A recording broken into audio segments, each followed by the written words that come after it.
Alright, so this is differentiation for polynomials, exponents, products, quotients. So what we've been through for 3.2 is we've taken the derivative by hand using the limit of the difference quotient to be able to find the derivative of a function. And we've done stuff like polynomials and rationals and radicals. But there are some shortcuts that we're going to learn, so we don't have to go through that process every time.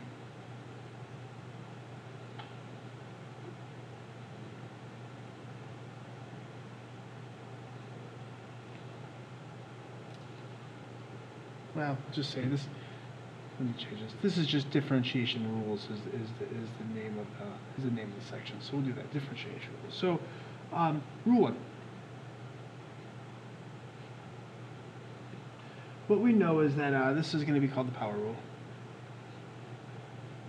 And the power rule says that if f is a constant,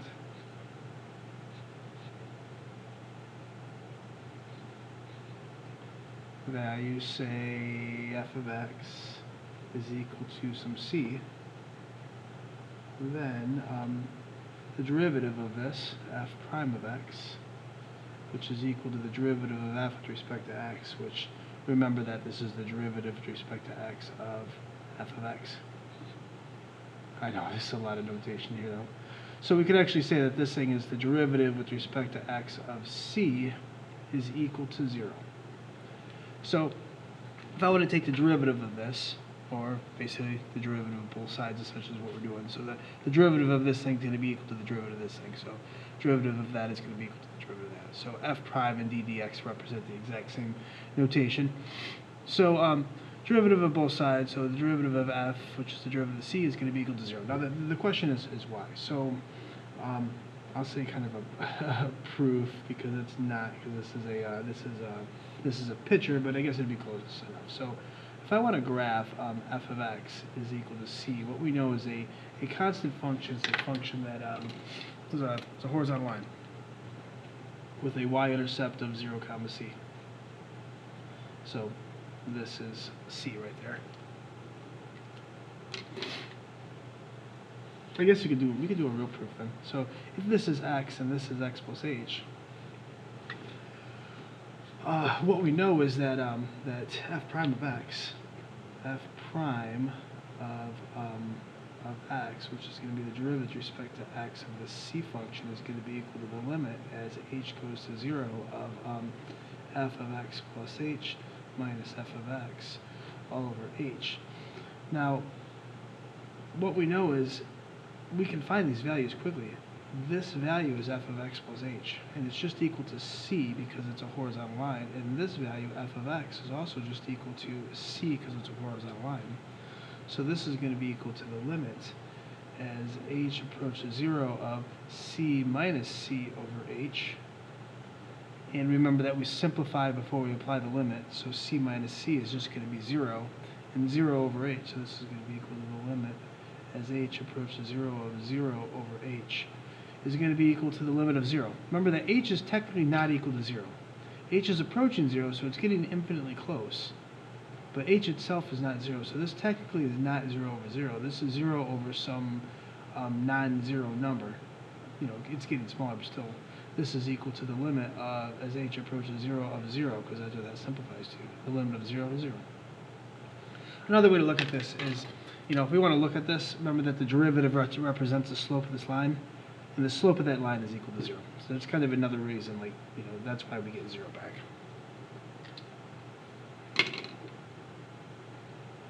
So examples might be this.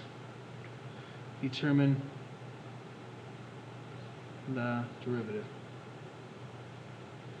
Okay, what about f of x is equal to 7? Well, f prime of x, which would be the derivative with respect to x of 7, is equal to 0. So the derivative of 7 is 0. What if I had negative 7? Would that be any different? Well, 7 is a horizontal line above the x-axis, negative 7 would be a horizontal line below the x-axis. Still has a slope of 0, so it's still equal to 0.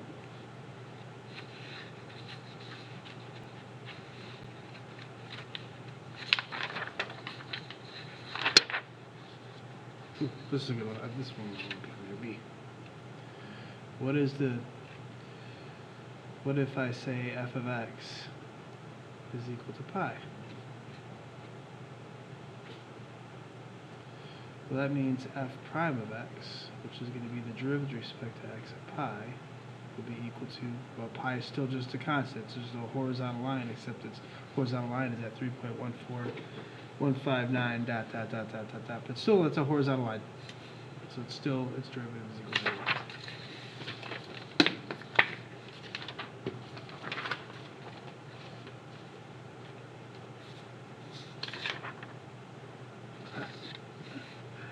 But I have to add this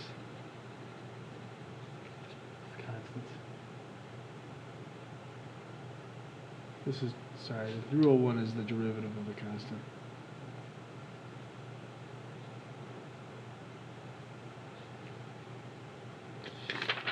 Rule 2 is power rule.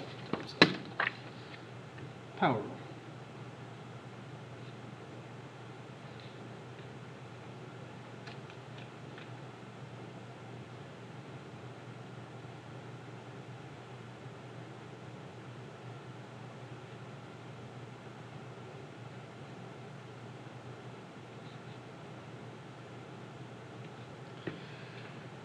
So what we know is the power rule says that if n is a positive integer,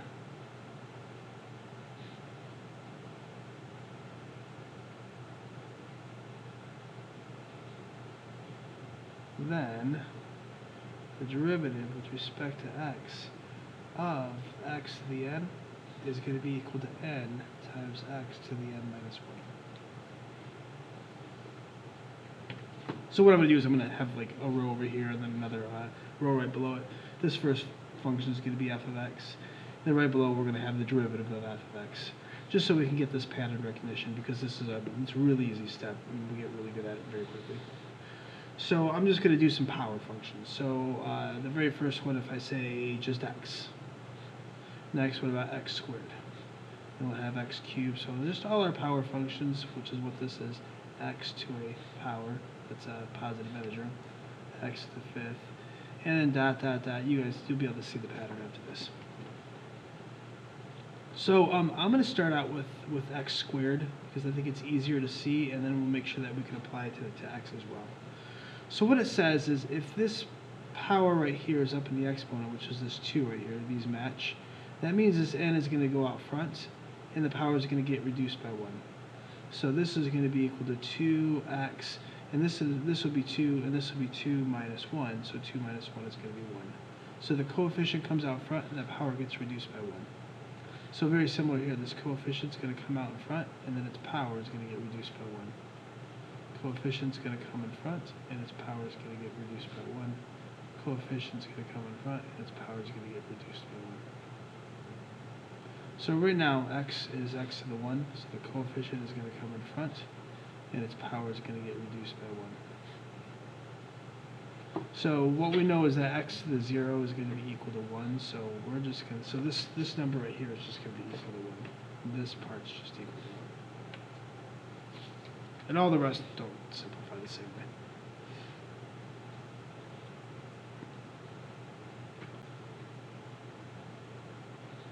Rule 3. This is going to help us take this, and this rule is going to help us, the previous rule is going to help us take the derivative of all polynomials.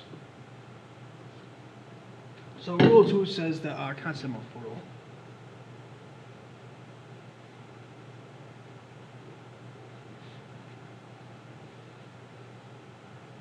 If u is a differentiable function,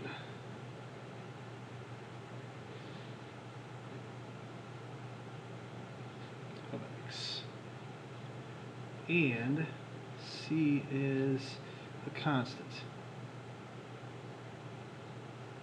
then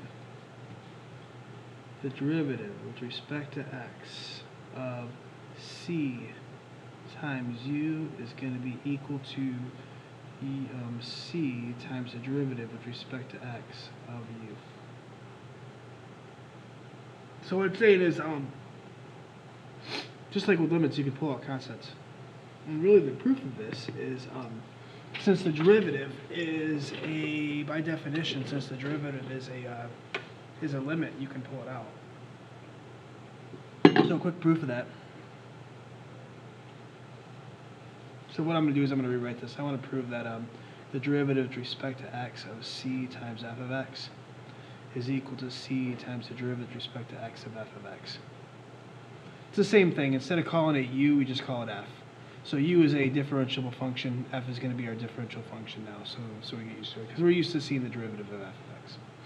So what I know is that c times f of x is going to be equal to, and this is derivative with respect to x of c times f of x is going to be equal to the limit as h approaches 0 of c times f of x plus h minus c times f of x all over h.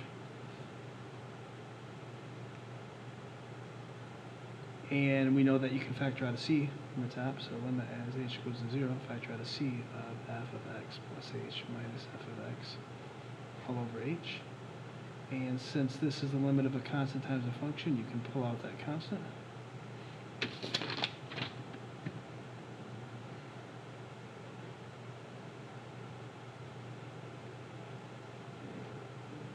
And this now is c times derivative with respect to x of f of x. All right. Now I'm showing you some proofs here. It is not required in a class like this for you guys to physically do the proofs. What I want you to do is I'd like you to have a look at them and see if they make sense. Like, does this step make sense that this is equal? Does it make sense that this is equal? Then I can pull out constants. Now this is c times whatever this thing is, but this big mess over here really represents the derivative of f of x. So really, do you understand the proof? Does it make sense that that is correct? Coming up with yourself is, you'll get better. The more you watch proofs, the better you get at them.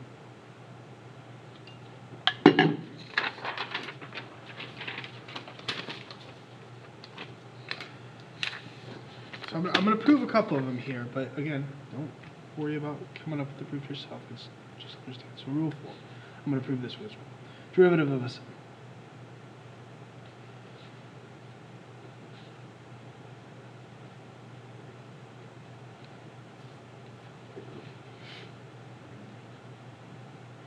If u and v are differential functions,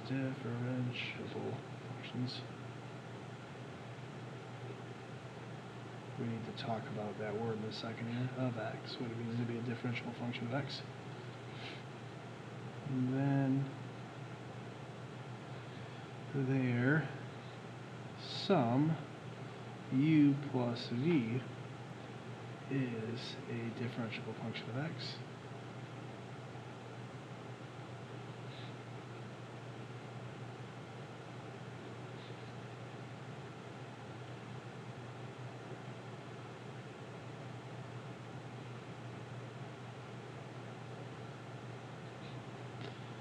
At every point,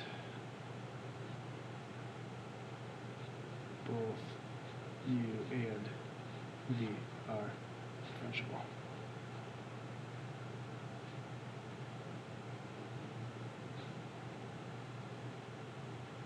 I'm a little messy, I apologize. Differentiable. At such points, the derivative with respect to x of u plus v is going to be equal to the derivative with respect to x of u plus the derivative with respect to x of v. So what I'm saying here is the derivative of the sum is the sum of the derivatives. Sounds very similar to limits, doesn't it? Well, remember that that a derivative is a limit. So a lot of these properties are actually inherited directly from limits. So, quick proof. I'm going to rename this. Oh, I'm sorry. Before we do a proof, let's talk about it. What we're claiming is that u and v are differentiable functions of x. So maybe instead of that, let's do a little explanation. So what that means is that u is actually a function. U is a function of x, and v is a function of x. You guys are used to seeing them called f and g. That's what we've been using since the beginning of time. In calculus, we tend to call them u and v as well. So these are just functions of x. They're also differentiable functions of x, so that means if it's differentiable, that means that a u prime exists. So differentiable means that this means that there exists a u prime of x, and v is differentiable, so there exists a v prime of x. So it says if we have these and they're differentiable, then we also have these. Now, not every function is differentiable at every point. Sometimes you have functions that have sharp points, so they're not differentiable at this sharp point. Sometimes they have a particular discontinuity, so they're not differentiable at like a jump discontinuity, because the slope of the secant line between these 2 points is going to be undefined. So, but if they're both differentiable at the exact same point, then their sum is going to be differentiable at that particular point. So if these are both smooth curves, that means they're differentiable everywhere, and so is their sum. All right, so let's back to our proof. So what I'm going to do is I'm going to call it f and g. So what I want to do is I want to prove that the derivative of f of x plus g of x is equal to, so what I want to do is I want to prove that the derivative of the sum is going to be the sum of derivatives. So what we know is the derivative of the sum is going to be equal to the limit as h approaches 0. Well, remember, this is just a function. So what I'm going to have here is this is going to be equal to f of x plus h plus g of x plus h minus f of x plus g of x all over h. Make sure that makes sense to you guys. Remember, if this is a function, this first part's going to be that function of f of x plus h.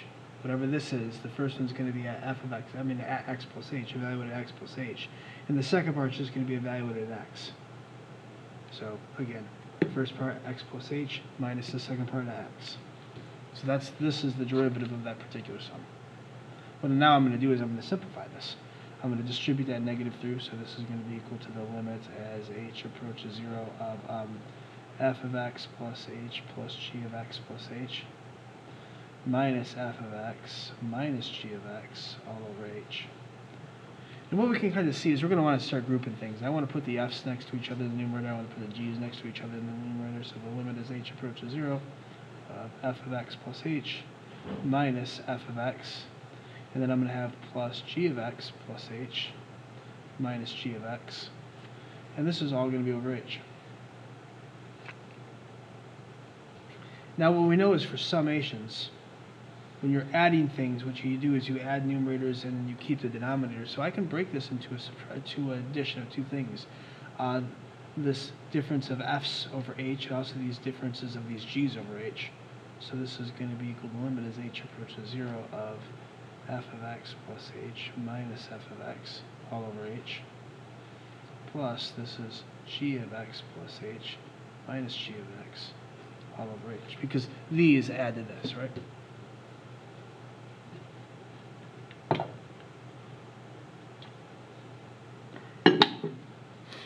Now, the limit of a sum, the limit of this sum is the sum of the limits. So this is going to be the limit as h approaches 0 of f of x plus h minus f of x all over h, plus the limit as h approaches 0 of g of x plus h minus g of x all over h. And this thing is the derivative with respect to x of f of x. And this piece is the derivative with respect to g of x.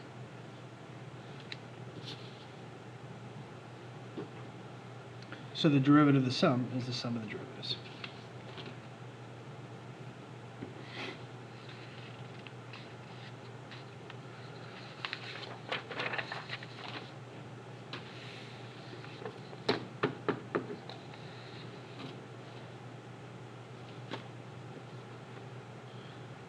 All right.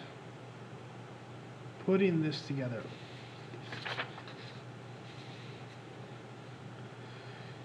This derivative of a sum rule can be expanded to derivatives of the difference. The reason why is we can pull out constants, and if the constant is negative, we know that adding is the same thing as, we know that subtracting is the same thing as adding negatives. So we can kind of combine the last couple rules together, and we're going to start taking some derivatives of polynomials. So an example, determine the derivative. So this is a y is going to be equal to x cubed plus 5x.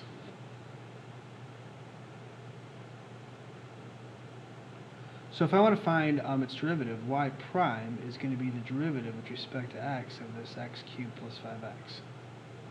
Now I write this a lot. You could just write y prime equals, and we're going to eventually do that. But I want to make sure that you guys understand that a derivative is like it's like an operation. You're changing a function into a new function. So this is the derivative of this function, which is going to spit out something new. Now you know the derivative of x cubed all by itself. You know the derivative of 5x kind of by itself. But what we're going to do is I'm going to kind of go through the rules. The derivative of the sum is the sum of the derivatives.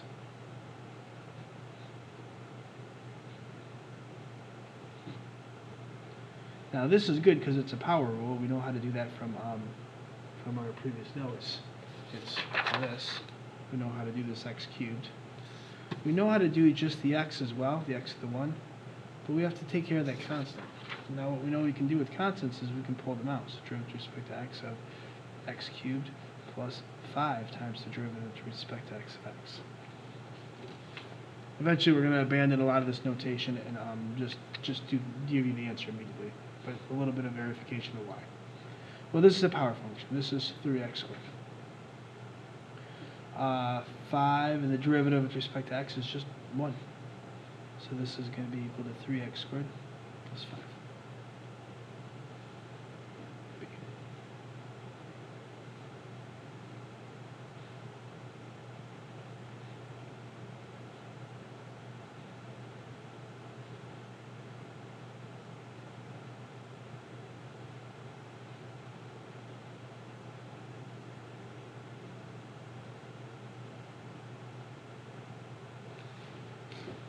Alright, take through this long chain. So y prime is going to be the derivative with respect to x of this entire expression.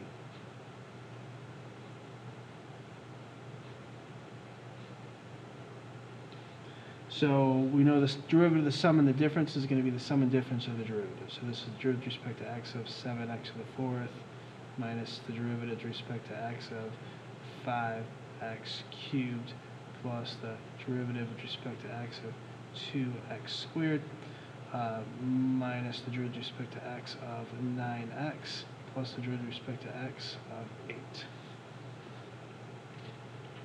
Bear with me, we will not have to do this much longer. We're going to just really kind of shortcut all this. What we can do now is we can pull out all the constants. So 7 can come out. We can pull out that 5. You could have wrote this as plus a negative 5 if you want to make if you want to force these things to be just additions. But no matter what, you're going to pull out that negative 5 and you're still going to have this expression here. So I'm just going to assume that the sum rule and the difference rule work exactly the same, as long as their signs are conserved. 2 times the derivative with respect to x of x squared minus 9 times the derivative with respect to x of x plus, I'm not going to pull out the 8 because the 8 is a constant and we know the derivative of constants. They're equal to 0. So what I'm trying to do is I'm trying to have just the derivative inside here of the two things that I know. I know the derivative of constants, so like something like this. I know the derivative of constants, and I also know the derivative of these power functions. So that's what I'm trying to do. I'm trying to reduce these things to just being the derivatives of things that I've already defined.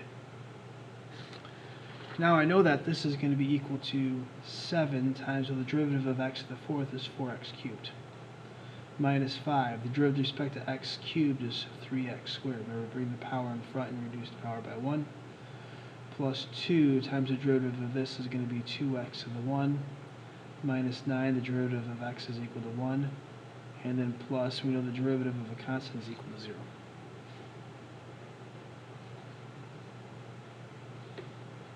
So when we simplify this, this is going to be equal to 28x cubed minus 15x squared plus 4x minus 9. So what we're trying to do is come up with some kind of pattern to say, you know, could you see that from here? Like, could I just have done that originally without having to go through the work? Well, what we know, is, and just to explain ourselves, is this 4, when I take its derivative, that 4 is coming out front, right? That 4 is going to be up here. So we know that it's going to become a coefficient combined with your 7. That's going to be a coefficient. Now, a coefficient means it's, you know, you're multiplying it by whatever your new power function is. Well, the new power function is going to become an x cubed.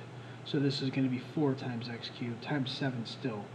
So 7 times 4 is 28. So that's where we're getting this 28. So 4 times 7 is 28. We're going to reduce the power by 1. Now I have this minus 5, and this power is going to become a coefficient as well, so it's going to be included in that product. So minus 5 times 3 is minus 15, and this power is going to get reduced by 1 to x squared. Again, 2 times 2 is going to become 4. Power is going to reduce down to 1. And we know the derivative of x is just equal to 1. Like, it just kind of, that's what it is. So this is just going to spit out minus 9.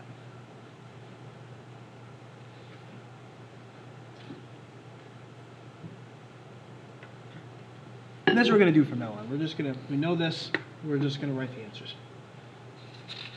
Or at least we're going to just write the derivatives.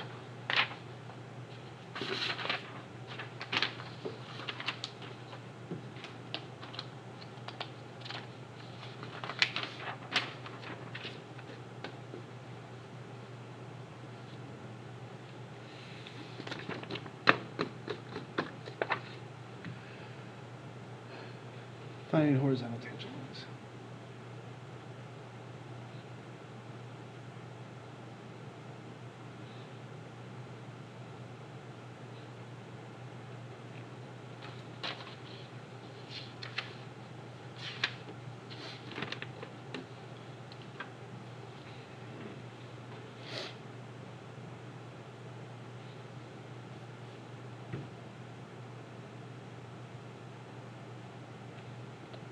Example.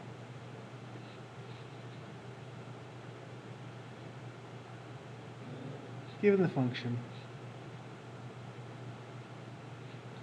y is equal to x to the 4th minus 2x squared plus 2.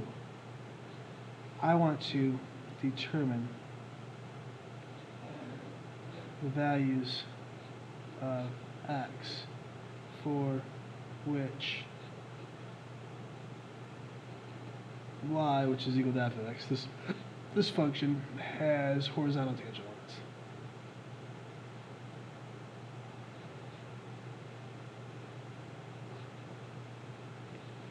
So a quick graph, and then you guys can see what we're talking about when we have horizontal tangent lines, and then maybe we can come up with some kind of plan to be able to determine what this would be. So this function kind of looks like this. It's not exact, but just bear with me. So if I want horizontal tangent lines, what I'm looking for is I'm looking for tangent lines where their slope is equal to 0. So if I kind of cruise across this curve, what I know is the tangent line to the curve would be basically my red pen right here. Now over here, this would be my red pen, and then so on. As you move through this curve, you can see that these are going to be your tangent lines as you move left or right through the domain of this function, and then so on. So these are going to be all your tangent lines as you move through the function. So what I know is at this point right here, if I found the tangent line there, you're going to see that its tangent line is going to look like this. I know the slope of that tangent line is going to be equal to 0 there. Same thing here. The slope of the tangent line at that particular spot, m is going to be equal to 0. And the slope of the tangent line here also is going to be m is equal to 0. So what I'm looking for is I'm looking for these particular x values that make that true. So you know this, let's call this x1. This one's going to be x2, and this one's going to be x3. So I want to figure out what those values are. I'm trying to find x1, x2, and x3. Now, this is going to become useful for us because eventually I'm going to want to know where the max and mins of the function are.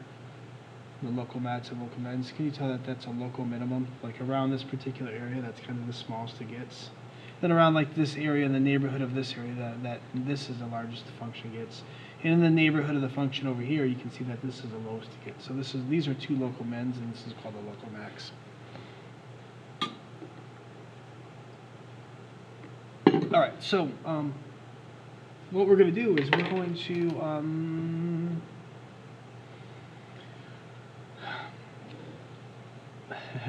well, let's remember that this is a section all about derivatives, right? And what does the derivative represent? Well, we know the derivative represents the slope of the tangent line. Now, the reason why when we take derivatives we get functions back is because the slope at one particular point might not be the slope at another particular point, and so on, that the slope changes as we move through the curve. So if you're looking at this, since the slope is constantly changing, what you know is you're going to get a function back that has x, because for every x value you're going to get a different slope. So usually the derivative of a function, well, the derivative of the function is going to be another function. If it's a fourth degree polynomial, its derivative is going to be a third degree polynomial. And then we can find these spots where this thing's equal to 0. So first, our solution is, let's take the derivative. Well, y prime, which is going to be equal to the derivative with respect to x of this x to the fourth minus 2x squared plus 2, is going to be equal to, well, taking the derivative, this is 4x cubed. And then this minus 2 times 2 is going to give us negative 4x to the 1. You're going to reduce the power. And the derivative of the constant is equal to 0. So this is y prime. This is the derivative. Remember, y prime is the slope of the tangent line. So this represents the slopes of these things.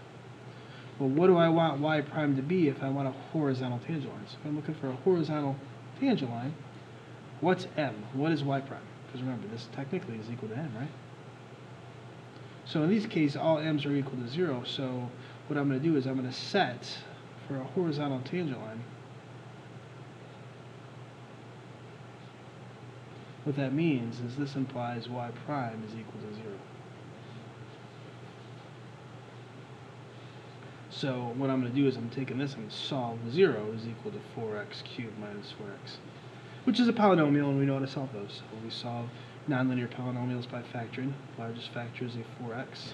I'm left with x squared minus 1. Not done factoring, so 0 is going to be equal to 4x times x plus 1 times x minus 1.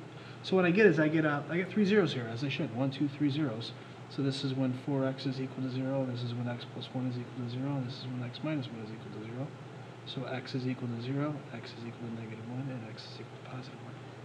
So that's why I have these values. So this value here, this was negative 1, this was 0, and this is positive 1. Those are those x values.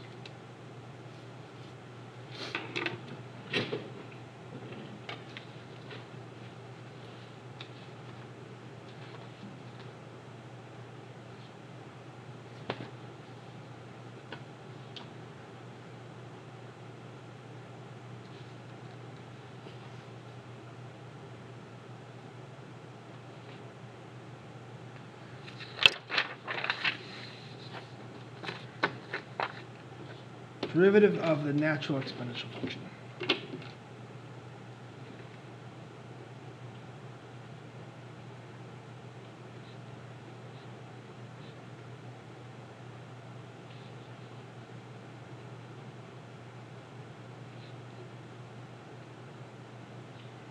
So I want to say the derivative with respect to x of e to the x. So the derivative of e to the x, which is our natural exponential function, is, wait for it, it's e to the x. So it's a very special function. It's the only function where the slope function is itself. So if you want to know this, if you want to know the slope of e to the x at x equals 2, well, you just plug in 2 into e to the x.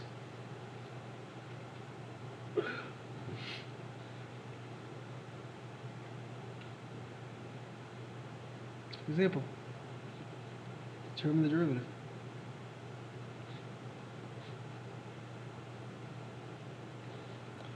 Of y is equal to 5 e to the x. Well, we know that y prime is going to be the derivative with respect to x of 5 e to the x. We know we can pull constants out. And the derivative of e to the x is e to the x. Alright, rule number 5. Derivative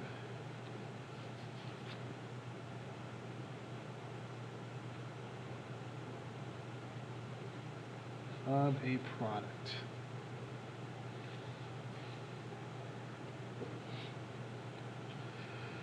All right, again, back to U and V. If U and V are differentiable,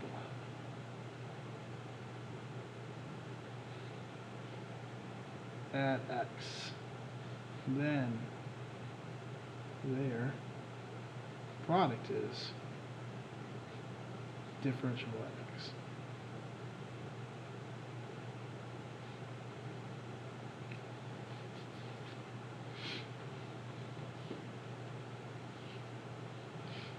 And the product, the derivative of this product, the derivative with respect to X of this product, U times V, is equal to the derivative of U with respect to X times V plus U times the derivative of V with respect to X, right? Sorry, that looks messy. We're gonna fix this. I prefer this notation. Or, you know, if U is our F and V is our G, the derivative with respect to X of F of X times G of X is going to be equal to F prime of X times G of X plus F of X times G prime of X. Now, I know that this notation is a little reversed, that in your book they put this one first and this one second. I would highly recommend you do it my way because eventually we're going to do the derivative of the quotient, and since you've already got this order nailed, it'll be easier to memorize, okay? And then you'll just, trust me, it'll be easier to memorize. So what I'm always going to do is derivative of the first times the second plus the first times the derivative of the second. Derivative of the first times the second plus the first times the derivative of the second, where F is the first and G is the second.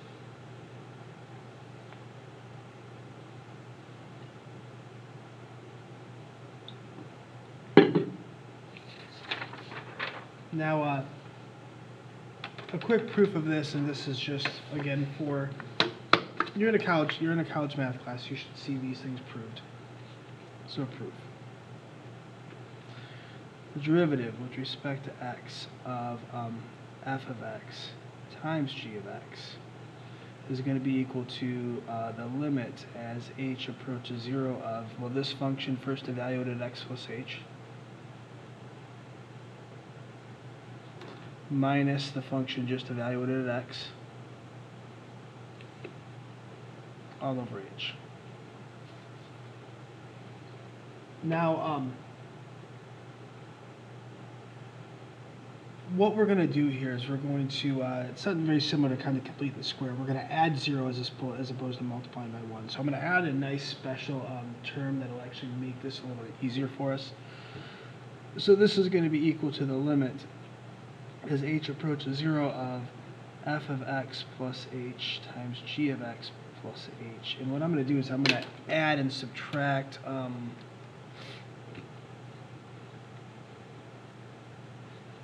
going to add F of X plus H times G of X, and then I'm going to subtract F of X plus H times G of X. And I have this original term of minus F of X times G of X all over H. So the green add to 0. So all I did is just, I added 0 to it.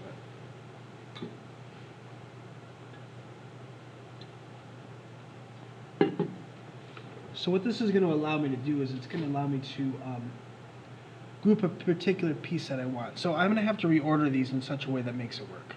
So I know that the derivative of a function is you know, the first one's going to have the x plus h, and then it's going to be minus the one with just the x. So what I'm going to do is I'm going to group things like this, for instance. These two things I'm going to group, because what I have is I have f of x plus h, and then I have f of x. And these two things I'm going to group. I'm going to have g of x plus h times g of x.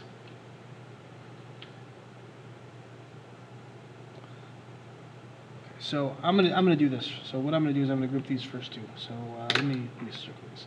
I'm gonna group this one and this one together first. So this is gonna be equal to the limit as h goes to 0 of f of x plus h times g of x minus f of x times g of x all over h. And then I'm going to group the other ones that are left over. The ones that are left over are these. I'm going to put these ones next, so this one and then this one next.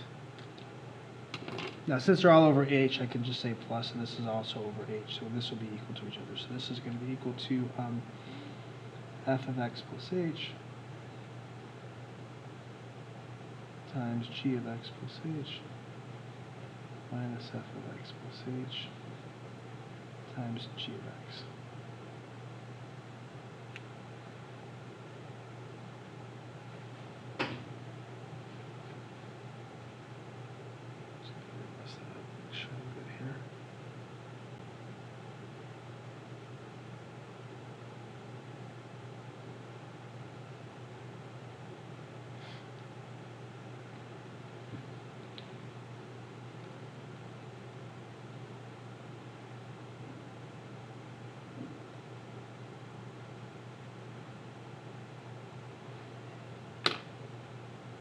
Give me one second. I just want to make sure I am good here. That looks good. This one gives me concern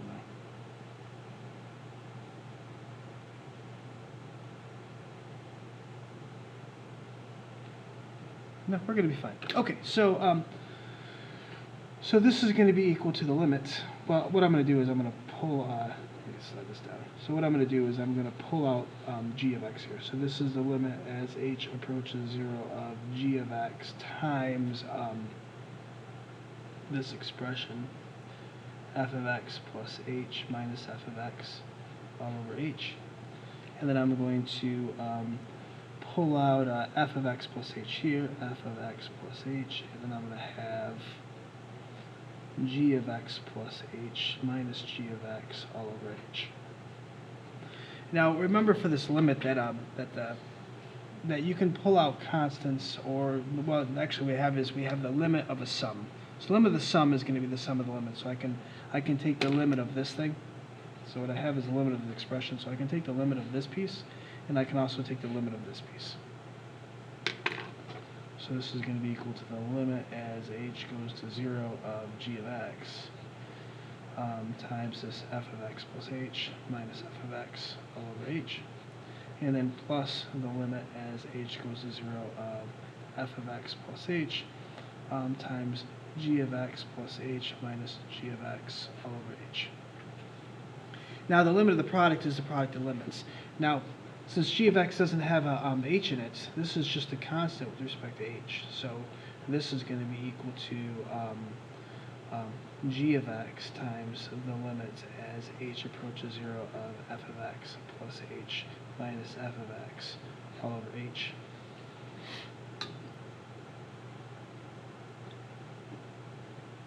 Now, assuming it is. So now f of x is a function where when I do f of x plus h, I'm just doing an input that's slightly larger than x. But since you notice how there's no denominator of h here, so this limit of the product is the product of limits. Well, the limit as h approaches 0 of f of x plus h is just f of x plus 0. So this is just f of x. So this is going to be plus f of x. And then times the limit of this thing. So limit as h approaches 0 of g of x plus h minus g of x all over h. And what we have here is this is f prime of x. I'm going to write it in the other order so it makes it look identical. So this piece is f prime of x times g of x. Remember, it's commutative, so I just switched them. Plus f of x times g prime of x. And it's got there by adding that special term of 0 to be able to do that. Again, not necessarily that you know how to do it. I want you guys to be able to work through these things because it's algebraically it's important for you guys to understand that this is equal to this, which is equal to this, which is equal to this. There's a lot of really good calculus in here with algebra that's important that you understand. So as long as you understand that each step is equal to each other, I'm very happy with that. All right, so we're going to take the derivative of a product. Example. Find the derivative. Derivative of y, which is going to be equal to 3x squared times 5x cubed plus 1. So this product of the product of two polynomials. So what I'm going to do is I'm going to label these things. This first piece, this is going to be my f, and the second piece is going to be my g. Now this of course is f of x, and that's of course g of x, but I don't want to write the of x every single time, so this is f prime g plus fg prime, okay? So we're going to start writing that. So y prime is going to be equal to f prime times g plus f times g prime. So just this, just leaving off the x's, because you know it's a function of x, so it's not necessary to write. Okay, so we're going to have to find the derivative.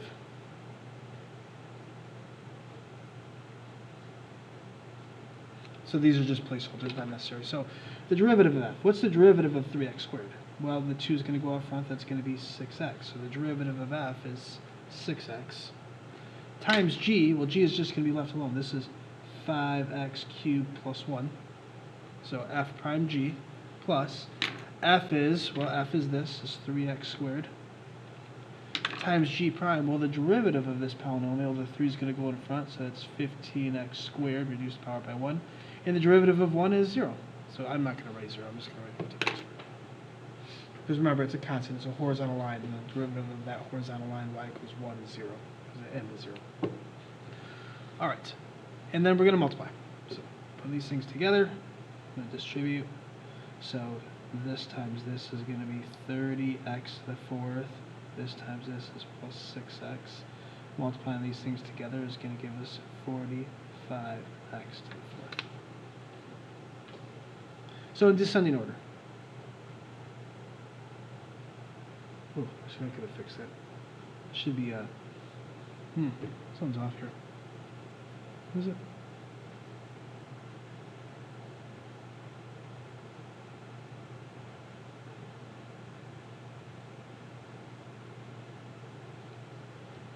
No, we're good. So, combining these things, what I get is, so make sure I'm not messing any of this up. F times, no, we're good. So, 75 x to the fourth plus 6x. Now, what I kind of want to do is I just want to prove to you that this product rule is also going to work beyond, what we've done up here for a proof. So, I could have simplified, if I simplify y, what we're going to get is y is equal to, just multiplying this together, and this times this is going to be 15x to the fifth plus 3x squared. So what I did is I just distributed these things together. So this times this is 15x to the fifth. This times this is 3x squared. So now if I want to do y prime, well, 5 times 15 is 75, and reduce that power by 1. And then 6x, and this derivative of this, 2 times 3 is 6x. And you might be asking, like, why didn't we just simplify it first and take the derivative second? Well, sometimes it's easier to do that. Sometimes it's easier to simplify first, take the derivative second. Sometimes it's easier to take the derivative first and simplify second. It really kind of depends on the situation. But you can see that we get the same thing both times for y prime. So y prime is equal to this, y prime is equal to this. And in the book, they're going to ask you to do it both ways. They're going to say, use the product rule to find the derivative, and then find the derivative after you multiply. So what's kind of interesting is derivative first, multiplication second, right? Multiplication first, derivative second. So you can see that it still has that commutativity property, that order is not important. You get the same thing both times.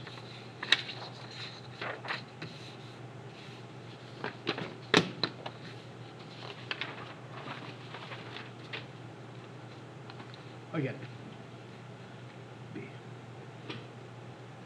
So if y is equal to 1 over x times x squared plus e to the x, I want to find the derivative of this thing.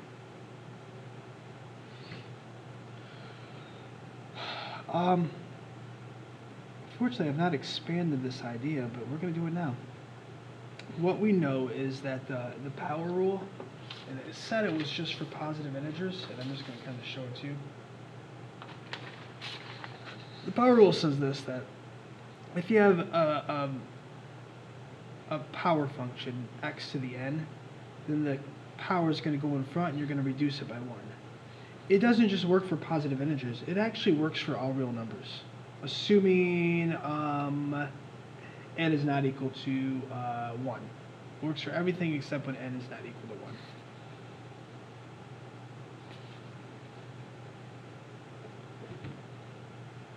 So just kind of going through this, I'll kind of prove it to you. So what I know is that y prime is going to be equal to f prime g plus f g prime.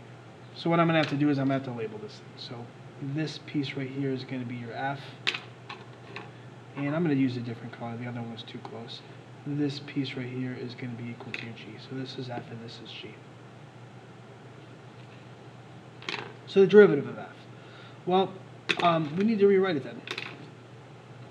What we know is that 1 over x is the same thing as x to the negative 1 times your x squared plus e to the x. So your f function is still just, looks a lot like a power function, except power functions are considered to have positive integer powers, but it still has the exact same form. It's x to a power.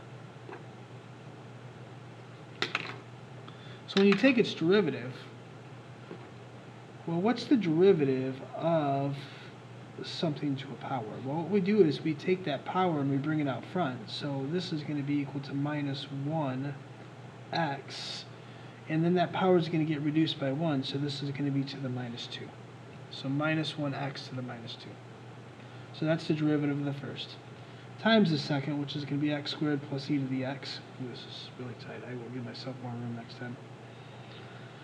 Plus the first, which is x to the negative 1, times the derivative of the second, which is going to be a 2x plus, well, the derivative of e to the x is e to the x. So rewriting this with a little more room. Negative 1x to the minus 2, that's the derivative of this. The other one was x squared, because this is just g, so f prime g. I'm just rewriting it because it's messy looking.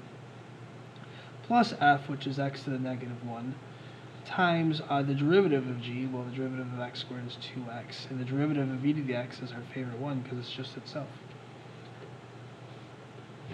Now we're going to multiply. Well, when you multiply things, when you multiply these two factors together, what you're going to do is you multiply their coefficients. So the coefficient here is 1, coefficient here is negative 1. So what you're going to get when you multiply those things is going to be negative 1. Now when you multiply things with the same base, they're both base x, you keep the base and then you add the powers. So this is going to be minus 2 plus 2. Then when you multiply this, negative 1 times 1 is going to be equal to minus 1. They don't have the same base, so you're just going to have to leave them alone. This is going to be x to the minus 2 times e to the x. When you multiply these things together, this is power 1, right? This is going to be 1 times 2 is 2, and then x to the negative 1 plus 1. And when I multiply these two together, you're going to get 1 times x to the negative 1 times e to the x.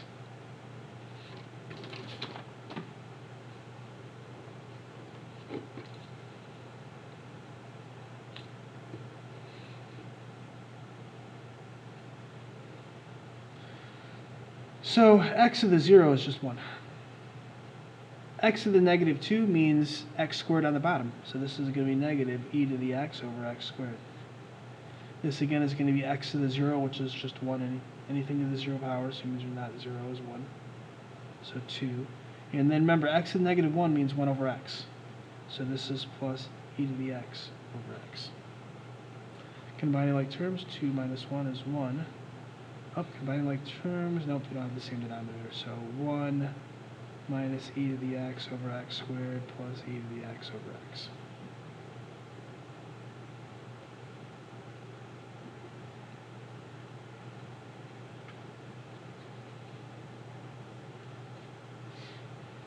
Another way to look at this, if you guys don't like that power idea, is is that piece right there is the same thing. Remember, x to the minus 2 is x squared on the bottom. That's what this term is right here. Times x squared plus e to the x. That's what that term would be. Plus this is 1 over x to the negative 1 again. The coefficient is 1, and x to the negative 1 means 1 over x on the bottom. And this is going to be 2x plus e to the x. So if you multiply these things together, when you multiply those together, you're going to get negative 1 x squared over x squared. When you multiply this together, you're going to get minus 1 e to the x over x squared, because this is all over 1, right? When you multiply these things together, you're going to get 2x over x. And when you multiply these things together, you're going to get e to the x on top, and then x on bottom. And that's why this gives you negative 1 minus e to the x over x squared plus 2 plus e to the x over x. That's why you get, the same thing we have here. So what we're going to get accustomed to in calculus is we need to be able to go back and forth from things that look like powers. Let me say that a little bit better. What we need to do is get very good at going from this form to this form. Taking derivatives, it's much better if you have it in, I'm going to say power notation as opposed to rational notation, okay? This is far more easy to take the derivative of than say something that looks like this. So we're going to go back and forth very easily. So just know negative exponents mean that the base is on the bottom with that exponent to a positive number.